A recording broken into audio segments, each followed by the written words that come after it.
I have HUAWEI Mate 20 and let me show you how to take screenshots on the following device. At the very beginning, let's start by using your home screen. Let's open the screen that you want to capture. In my case, it could be calendar. And let's assume that I want to save the following screen. So all I need to do is use this combination of keys, power key and volume down. Let's hold down together those two keys. And as you can see, just capture the screen. So let me show you again. You need to do it simultaneously, power key and volume down. Let's do it simultaneously. And you just capture the following screen. Alright, as you can see here, you've got your screenshot, and you can also use other method of taking screenshots. You can use upper bar twice, and here let's tap screenshot icon. Let's do it again. Let's use upper bar twice and tap screenshot icon.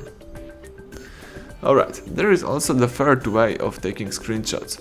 You can just double knock on your screen. Let me do it. Let's double knock, sorry. And you just took a screenshot. Let me show you again. Let's double knock. And you just capture the screen. Now you can open this screenshot just by tapping this screenshot right here. Or you can also find your screenshot by using your gallery. So let's tap gallery. Here you can open the photos, or you can choose albums and select screenshot. Now you can choose your screenshot, and here you can share, edit, delete, or do whatever you want with the following pictures. So that's it, everything went well, thank you for watching, please subscribe our channel, leave thumbs up under the video.